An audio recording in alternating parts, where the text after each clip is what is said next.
साथियों, फिर एक नए अर्धवार्षिक परीक्षा रसायन विज्ञान कक्षा 12 के पेपर के साथ। पेपर पर लिखा है जेपी, अर्थात ये जो हाफ ईयरली का पेपर है वो जयपुर डिस्ट्रिक्ट का है। तो क्वेश्चन स्टार्ट करते हैं। पेपर काफ़ी बड़ा है तो काफ़ी टाइम लगेगा क्वेश्चन को हल करने में। तो क्वेश्चन नंबर 1 आपकी स्क्रीन के सामने कि फलक केंद्रित घनीय एक कोष्ठिका में प्रति एक कोष्ठिका परमाणुओं की संख्या होती है। तो हमने पढ़ा है कि फलक केंद्रित मतलब क्या हो गया आपका FCC, और FCC में परमाणुओं की संख्या कितनी होती है 4। तो ये जो टिक लगे हुए हैं पहले के वो किसी स्टूडेंट ने पेपर सेंड किया तो उन पर विश्वास ना करें। तो पहले क्वेश्चन का राइट आंसर हो गया आपका सहज 4। दूसरा, प्रथम कोटि अभिक्रिया की अर्ध आयुकाल 69.3 सेकेंड है तो वेग स्थान ज्ञात कीजिए। तो आप सभी जानते हो कि प्रथम कोटि अभिक्रिया का अर्ध आयुकाल ज्ञात करने का फॉर्मूला क्या होता है, T½ बराबर 0.693/K। तो आपको अर्ध आयुकाल का मान दे दिया तो हमें किसका मान ज्ञात करना, K का। तो K बराबर क्या हो जाएगा 0.693 और अर्ध आयुकाल का मान कितना दिया है 69.3। तो आप इसको हल कर लोगे। तो इसको अगर आप हल करोगे तो आपका राइट आंसर आ गया 10⁻² सेकेंड इनवर्स। तो इसका आपका राइट आंसर हो जाएगा क्वेश्चन नंबर 2 का right answer A 10⁻² second inverse. इसके बाद क्वेश्चन नंबर 3 पूछा है कि किस आयन में सभी इलेक्ट्रॉन युग्मित अवस्था में हैं। कौन से आयन में सभी इलेक्ट्रॉन युग्मित अवस्था में। तो आप सभी जानते हो कि Cu2+, Cr+, Na2+, Cu+1 लिखा है। देखो कॉपर का इलेक्ट्रॉनिक विन्यास आप क्या लिखते हो 3d10 4s1। तो S से एक इलेक्ट्रॉन निकल गया तो D में कितने इलेक्ट्रॉन 10, अर्थात Cu+1 अर्थात इसके सब के सब इलेक्ट्रॉन कौन सी अवस्था में होंगे, युग्मित अवस्था में होंगे। इसके बाद क्वेश्चन नंबर 4 काफ़ी अच्छा क्वेश्चन है। निम्नलिखित आयनों में से किसके चुंबकीय आघूर्ण का मान सर्वाधिक है। बेटा चुंबकीय आघूर्ण उसी का ज़्यादा होगा जिसमें अयुग्मित इलेक्ट्रॉन की संख्या सबसे ज़्यादा हो। टाइटेनियम में अयुग्मित इलेक्ट्रॉन की संख्या 1 होती है, जिंक में अयुग्मित इलेक्ट्रॉन की संख्या बिल्कुल 0 है इसके अकॉर्डिंग। और क्रोमियम की बात करें तो इसमें अयुग्मित इलेक्ट्रॉन की संख्या 3 आएगी। इसको हल करोगे और इसको हल करोगे तो इसमें अयुग्मित इलेक्ट्रॉन की संख्या 4। तो जिसमें अयुग्मित इलेक्ट्रॉन की संख्या जितनी ज़्यादा होगी उसका चुंबकीय आघूर्ण का मान उतना ज़्यादा। तो इसका राइट आंसर हो जाएगा FeS2O6 2+। क्वेश्चन नंबर 5, निम्न में से किसका द्विध्रुव आघूर्ण सर्वाधिक होता है। तो निम्न में से किसका द्विध्रुव आघूर्ण सर्वाधिक होता है। अगर शून्य पूछता तो आपका आंसर हो जाता CCl4, सर्वाधिक होता है आपका CH2Cl2 का। तो क्वेश्चन 5 का राइट आंसर क्या कर दिया हमने A। ये तो 5 आपके ऑब्जेक्टिव टाइप क्वेश्चन थे। अब इसके बाद एक एक पंक्ति वाले क्वेश्चनों की बात करते हैं। क्वेश्चन नंबर 6, मोल अंश ज्ञात करने का सूत्र लिखें। क्या पूछा गया आपसे, मोल अंश ज्ञात करने का सूत्र लिखें। तो बड़ा सीधी बात है कि मोल अंश को हम इसके द्वारा रिप्रेजेंट करते हैं। सपोज करते हैं कि कोई विलयन A+B अवयव से मिला है, अवयव A+B के मिलने से किसी विलयन का निर्माण हुआ है। तो A के मोल को हम रिप्रेजेंट करते हैं Na और B के मोल को रिप्रेजेंट करते हैं Nb। तो अब जिस अवयव की मोल भिन्न ज्ञात करनी है, जैसे मान लो सपोज करो मुझे A की मोल भिन्न ज्ञात करती है तो मैंने लिख दिया XA। अब जिस अवयव की मोल भिन्न ज्ञात करनी उसके मोल तो लिख दो ऊपर, और ये दोनों हो गए विलयन के कुल मोल, तो Na + Nb। तो मोल अंश ज्ञात करने का सूत्र का मतलब होगा कि जिस अवयव की मोल भिन्न ज्ञात करनी उसके मोल ऊपर और नीचे विलयन के कुल मोल। अब बात करते हैं आदर्श विलयन के 2 उदाहरण। तो काफ़ी बार बच्चे कंफ्यूज होते हैं। बेटा ऐसा एग्जाम्पल हो जिसके जो बिल्कुल मिलते जुलते हो। जैसे आपने एक एग्जाम्पल लिख दिया N-हेक्सेन, N-हेप्टेन, एक लिख दो एथिल क्लोराइड, एथिल ब्रोमाइड, एक आपने लिख दिया एथिल क्लोराइड और एक लिख दिया एथिल ब्रोमाइड। तो बिल्कुल सेम से हो वो आपको किसके रूप एग्जाम्पल हो जाएंगे, आदर्श विलयन के। अगला पूछा है शून्य कोटि और प्रथम कोटि अभिक्रिया के वेग नियतांक का मात्रक। तो बड़ा सीधी बात है कि जो शून्य कोटि होता है उसके वेग नियतांक का मात्रक क्या होता है, मोल लेटर इनवर्स सेकेंड इनवर्स। ये किसका मात्रक है? वेग शून्य कोटि का। और अगर प्रथम कोटि के वेग नियतांक के मात्रक की बात करें तो केवल क्या होता है? Second inverse. केवल क्या होता है? Second inverse. इसके बाद क्वेश्चन नंबर 9, जलीय विलयन में द्विसंयोजी आयन के चुंबकीय आघूर्ण की गणना कीजिए यदि उसका परमाणु क्रमांक 25 है। तो सीधी बात है, परमाणु क्रमांक 25 का मतलब कौन सा तत्व हो गया? मैग्नीज। और मैग्नीज का इलेक्ट्रॉनिक विन्यास क्या होता है? 3d5,4s2 होता है। अब देखो द्विसंयोजी यहाँ लिखा है, इसका मतलब उस पर 2 प्लस के होने के मतलब 2 इलेक्ट्रॉन को त्याग कर दिया। अब डी में कितने इलेक्ट्रॉन है? 5। तो सीधी सी बात है कि इसके पास अयुग्मित इलेक्ट्रॉन कितने होंगे? 5 होंगे। कितने होंगे? 5 होंगे। और चुंबकीय आघूर्ण ज्ञात करने का फॉर्मूला क्या होता है? म्यू बराबर √n+2। अब n का मान आपके पास कितना आ गया? 5। तो 5 रख दो, तो √5 5+2 तो कितनी है? 7। 7 को 5 से गुणा किया तो 35। तो √35। और √35 को हल करोगे तो इसका लगभग जो मान है वो 5.91 और मात्र किस में लेते हैं? Bore magnetron. तो इसका राइट आंसर क्या जाएगा? 5.91 बोर मैग्नेट्रोन। इसके बाद हम नेक्स्ट क्वेश्चन की तरफ बढ़ते हैं। ये आपका चैनल है बेटा, तो अभी तक अगर आपने इसको सब्सक्राइब नहीं किया तो ज़रूर सब्सक्राइब कर दे। और ये जयपुर डिस्ट्रिक्ट का हाफ ईयरली का पेपर है, तो जयपुर डिस्ट्रिक्ट के सभी स्टूडेंट इसको अपने जितने भी साथी हैं उन सभी को शेयर करें, जिससे वो भी अपने पेपर का मिलान कर सके। अब बढ़ते हैं क्वेश्चन नंबर 10 की तरफ आगे। अगला क्वेश्चन पूछा है, किन्हीं 2 उभयदंती या उभयदंतुक लिगेंडों के नाम लिखो। तो बड़ा बहुत सिंपल सा क्वेश्चन बार बार रिपीट हुआ है। एक तो आप क्या लिख सकते हो इसमें? साइनाइड और आइसोसाइनाइड। क्या लिख सकते हो? साइनाइड और आइसोसाइनाइड। और एक आप नाइट्रिटो एन और नाइट्रिटो ओ लिखते हो ना आप, NO2 और एक ONO। ठीक है। अगला क्वेश्चन आपके COEN3 में तो पहला पूछा CO। बड़ा एक तो प्रिंटिंग मिस्टेक है, ध्यान रखना, जब भी ये केंद्रीय धातु है तो ये कोबाल्ट, और कोबाल्ट में आप सभी जानते हो कि पहला अक्षर बड़ा दूसरा अक्षर छोटा, मिस प्रिंटिंग हो जाती है। तो CO का ऑक्सीकरण अंक है तो उदासीन होता है, तो इसको आप कैलकुलेट करोगे तो यहाँ कोबाल्ट का ऑक्सीकरण अंक कितना आ गया? +3। तो इसका तो CO का ऑक्सीकरण +3। अब समन्वय संख्या पूछिए तो लिगेंड कितने जुड़े हुए? 3। लेकिन EN कैसा लिगेंड है? द्विदंतुक लिगेंड है। ये द्विदंतुक लिगेंड है, तो 2 को 3 से मल्टीप्लाई करेंगे तो 6। तो इसके समन्वय संख्या कितनी आ जाएगी? 6 आ जाएगी। तो क्वेश्चन नंबर 11 हो गया। काफ़ी क्वेश्चन पूछे गए, एक क्वेश्चन के अंदर 2-2 3-3 क्वेश्चन फिक्स किए गए, जिससे पेपर आपका काफ़ी बड़ा है। इसके बाद क्वेश्चन नंबर 12, एलिल ब्रोमाइड और बेंजल क्लोराइड के संरचना सूत्र व IUPAC से नाम लिखो। दो बेटा, एलिल ब्रोमाइड की बात करें तो इसका फॉर्मूला क्या होता है? CH2 double bond CH CH2Cl। ये तो गया आपका क्या? Allyl bromide. अगर बेंजल ब्रोमाइड की बात करें तो इसका सूत्र ये बनेगा, बेंजन वाले के ऊपर जुड़ा होता है CH2 और यहाँ पे Cl। अब इसका नाम लिखना है, काउंटिंग जैसे कि 1 2 3, 3 पे Cl है तो 3 क्लोरो। क्या लिखा? 3 क्लोरो। 3 कार्बन से प्रोप डबल बॉन्ड 1 पे, तो क्या नाम हो गया इसका? 3 क्लोरो प्रोप 1 इन बेंजिल क्लोराइड। बहुत इंपॉर्टेंट कंफ्यूजन होता है, बेंजन वाले के ऊपर क्या जुड़ा? CH2। तो बेटा इसको आप एक कार्बन को मेथेन मान सकते हो, Cl को भी प्रतिस्थापन भी मान सकते हो और इसको भी फेनिल। तो इसका IPC नाम है वो थोड़ा सा अलग होता है, कंफ्यूजन होता है बच्चों के। क्लोरो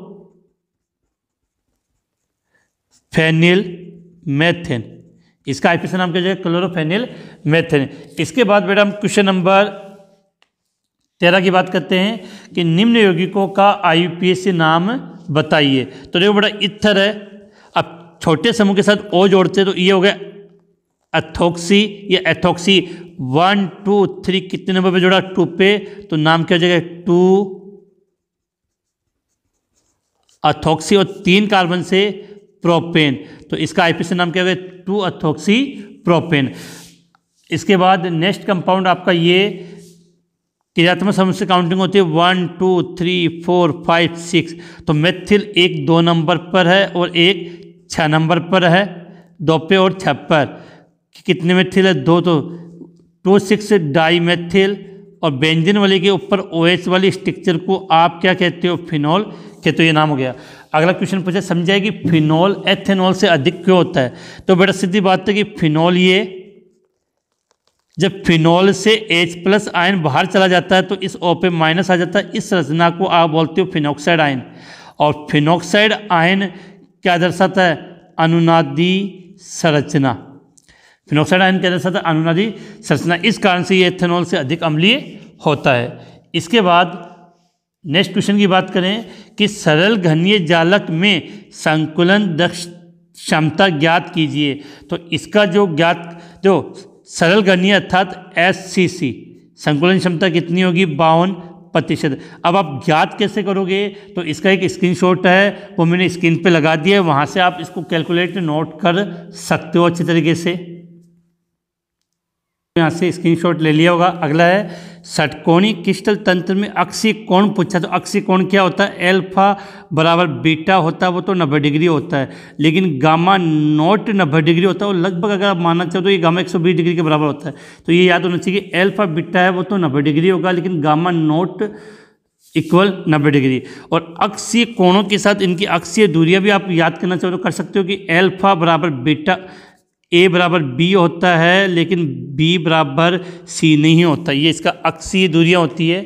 इसके बाद क्वेश्चन नंबर 16, N व P प्रकार के अर्धचालक बनाने हेतु सिलिकॉन में कौन से तत्व मिलाते हैं? तो बड़े एक चीज़ सुनो कि सिलिकॉन कौन सा वर्ग में होते हैं? 14वें वर्ग में।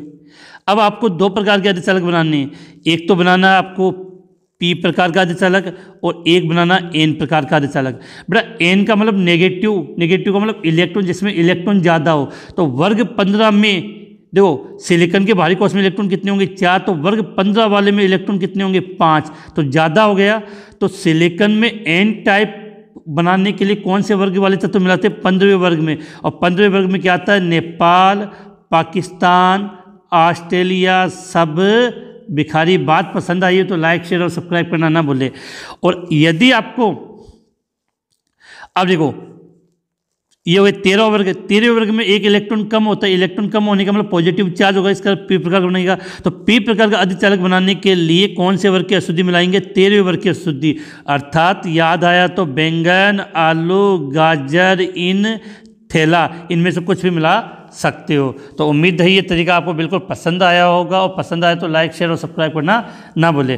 फ्रैंकल त्रुटि कब उत्पन्न होती है? बड़ा सिंपल सा तरीका। फ्रैंकल तब उत्पन्न होगी जब धनायन का आकार तो छोटा हो और ऋणायन का आकार क्या हो? बड़ा हो। तो फ्रैंकल त्रुटि तब उत्पन्न होती है जब आणविक क्रिस्टल में धनायन का आकार छोटा होता है और ऋणायन का आकार बड़ा होता है। इसके पश्चात क्वेश्चन नंबर 17। ये क्वेश्चन काफ़ी हाफिली एग्जाम जो डिस्ट्रिक्ट वाइज हुई उनमें आ चुका है। 2.5 ग्राम एथेनोइक अम्ल के 75 ग्राम बेंजीन में। देखो बेटा क्या ये भी मौक्यता नहीं है, यहाँ होगी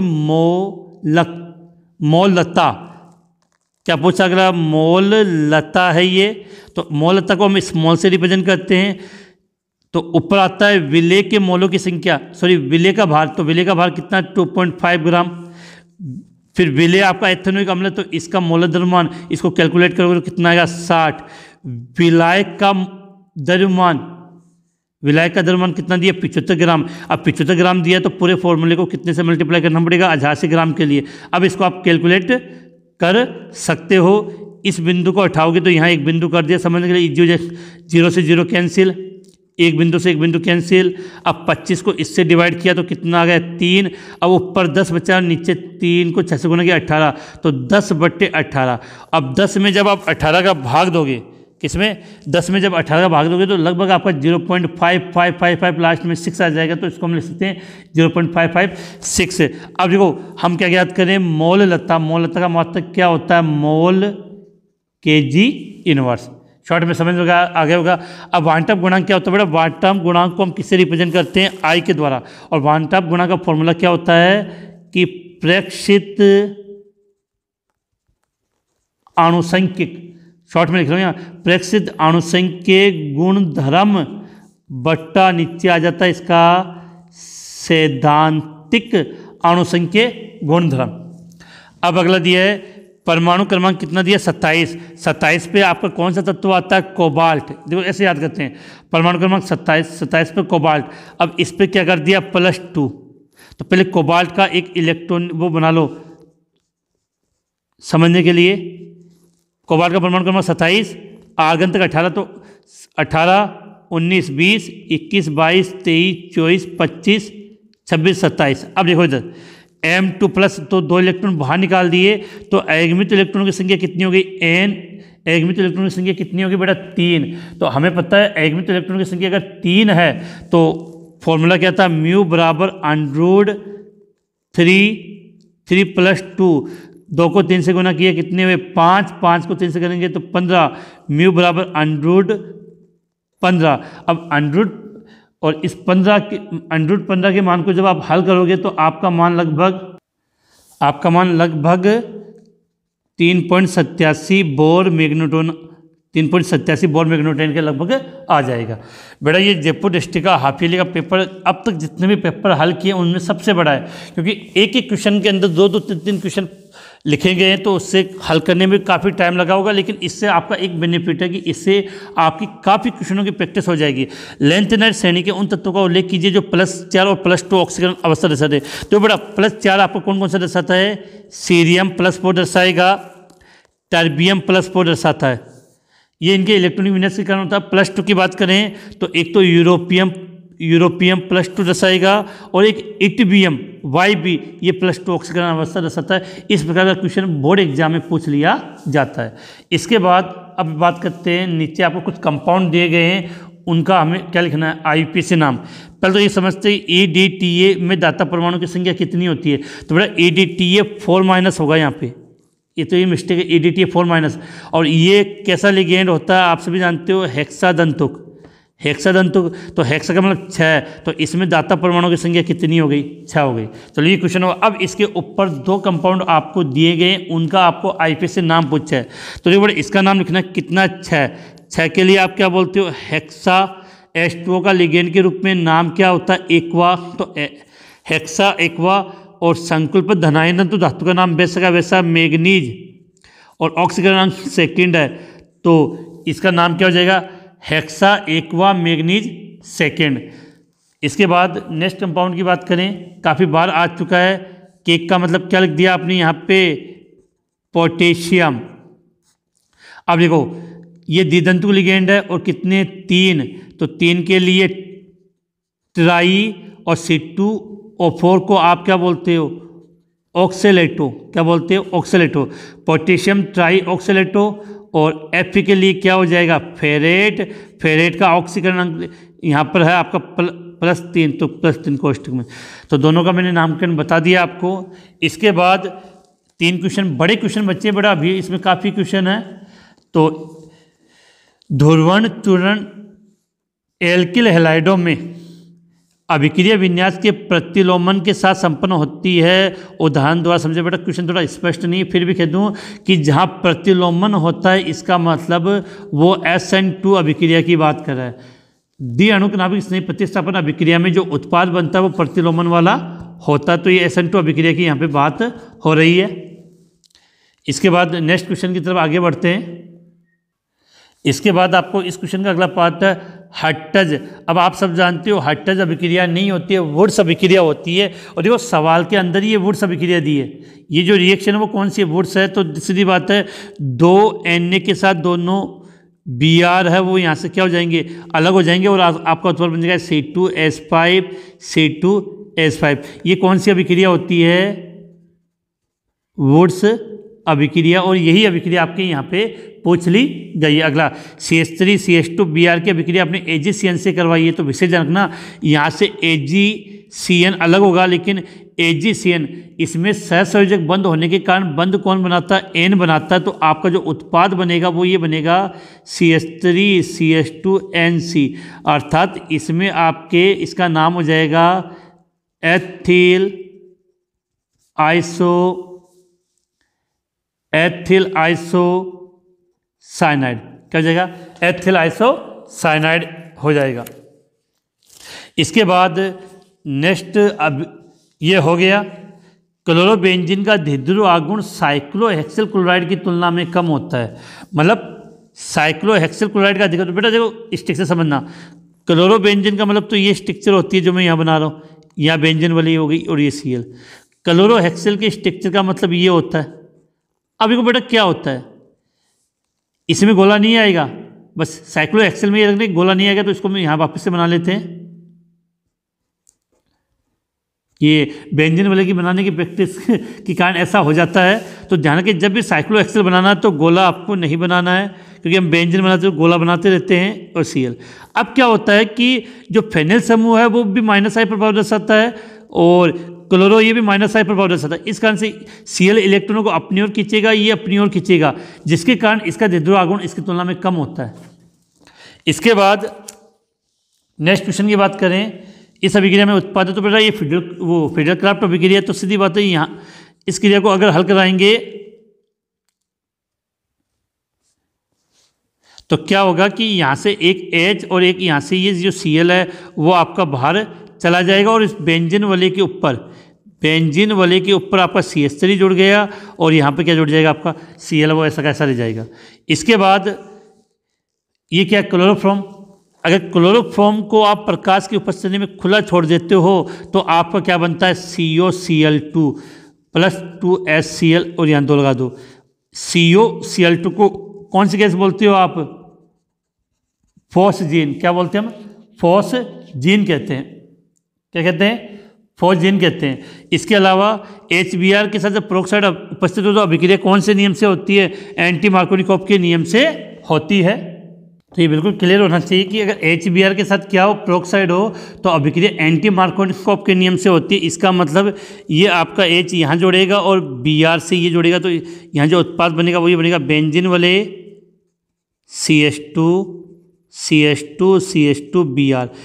ठीक है। इसके बाद क्वेश्चन नंबर 21, निम्न अभिक्रियाओं के लिए सम्मिलित समीकरण का, एक तो रायमंड-टिमान अभिक्रिया, रायमंड-टिमान तो लिखते हुए मिस्टेक है, रायमंड-टिमान और कोल्बे अभिक्रिया। तो आप सभी को पता है कि आपके चैप्टर में जितनी भी नेम रिएक्शन है उन सबको मैंने अलग से सबका वीडियो बनाया है और वीडियो के डिस्क्रिप्शन के अंदर जितनी भी नेम रिएक्शन है वो आपको मिल जाएगी। अगला पूछता है CH3MgI से प्रोपेन टू ऑल बनाना है। तो अब अभिक्रिया कैसे होगी? तो बड़ा सीधी सी बात है कि इसमें मेथिल का मतलब एक कार्बन है और हमें बनाना है प्रोपेन टू ऑल।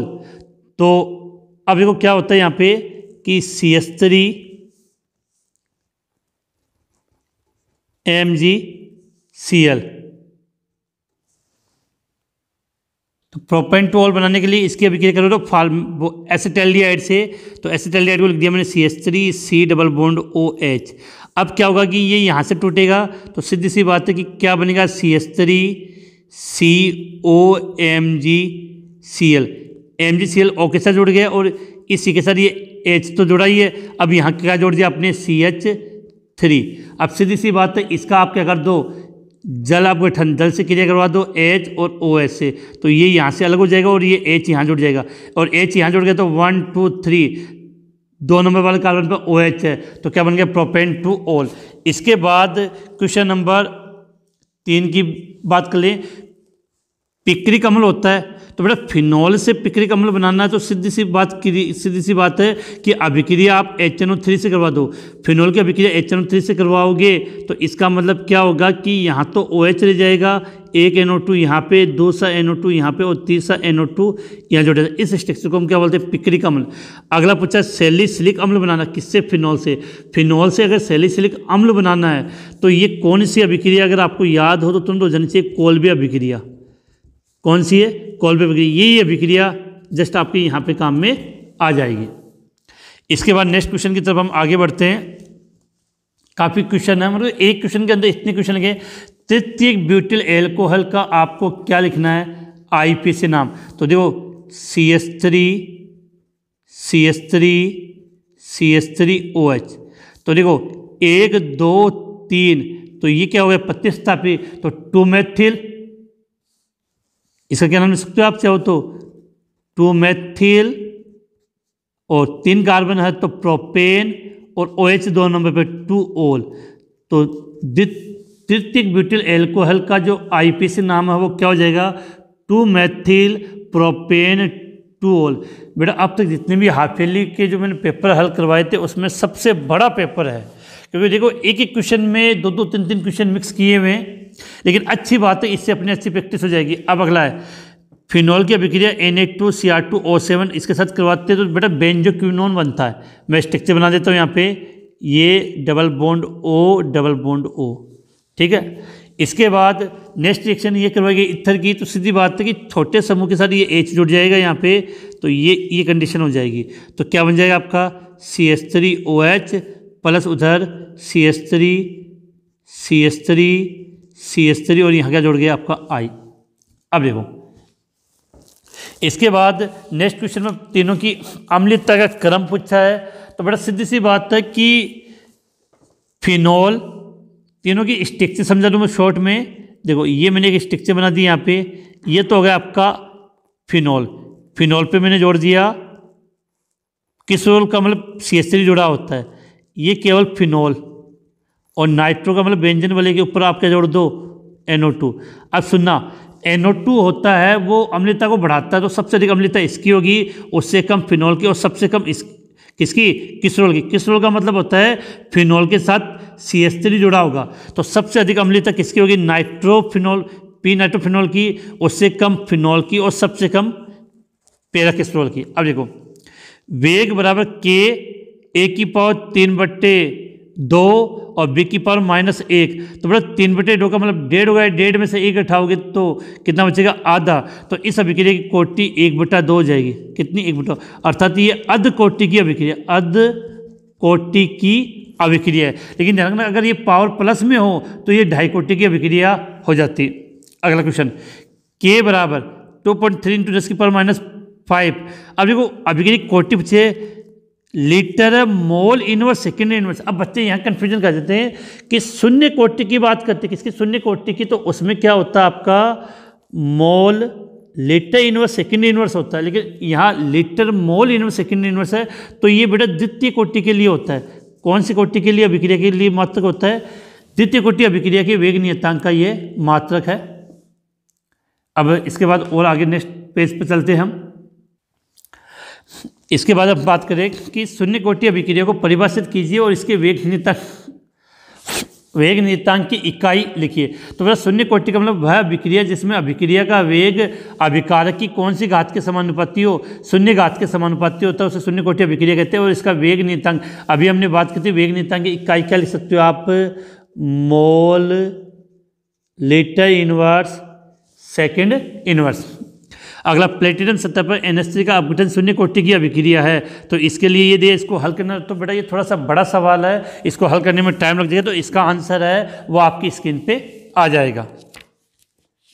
ठीक है, इसके अथवा वाले क्वेश्चन की बात कर लें, वेग नियम को परिभाषित कीजिए और अभिक्रिया वेग को प्रभावित करने वाले कारक कौन कौन से हैं। तो इसका भी मेरी ऑनलाइन क्लास में, ये सब जितने भी हमने पढ़े हैं वो सब मेरी ऑनलाइन क्लास के अंदर पढ़ाई हुई, उसी का एक स्क्रीनशॉट मैं आपके सामने लगा रहा हूँ। अगला प्रथम कोटि की एक अभिक्रिया का वेग स्थिरांक ये है, तो इसकी अर्ध आयुकाल ज्ञात करनी है। तो बेटा अर्ध आयुकाल ज्ञात करने का फॉर्मूला क्या होता है, 0.693/K। K का मतलब वेग स्थिरांक का मान कितना दिया, 5 × 10⁻14। अब अगर आप इसको हल कर लोगे तो आपका आंसर आ जाएगा, और इसको जब हल करोगे तो आपका राइट आंसर आएगा 1.26 × 10⁻13 सेकेंड। ये काफ़ी हाफ ईयरली एग्जाम में क्वेश्चन आ चुका है। इसके अलावा दर्शाइए कि प्रथम कोटि अभिक्रिया में 99% अभिक्रिया पूर्ण होने में लगा समय 90% अभिक्रिया में पूर्ण होने वाले लगे समय का दुगना होता है। थोड़ी सी फास्ट लिया कि जल्दी कंप्लीट हो जाए। अब सुनो, इस प्रकार के 2 सवाल है, दोनों में से एक हर बार आपके एग्जाम में पूछ लिया जाता है, तो इसको भी हल किया हुआ जो स्क्रीनशॉट है वो आपकी स्क्रीन पे आ चुका है, आप उसको देख लो और वहाँ से आप उसका स्क्रीनशॉट कैसे। इस प्रकार से हमने आज की इस क्लास के माध्यम से जयपुर के हाफ ईयरली जो रसायन विज्ञान का जो एग्ज़ाम हो चुका है उसके पेपर को हल कर लिया। पेपर काफ़ी अच्छा और काफ़ी लॉन्ग था, लॉन्ग मतलब बड़ा पेपर है, जिसको हल करने में अपने को काफ़ी टाइम लगा और काफ़ी स्पीड के साथ इसको हल किया। इसी के साथ आज की ये अपनी क्लास समाप्त होती है। चैनल को लाइक शेयर सब्सक्राइब करना ना भूलें।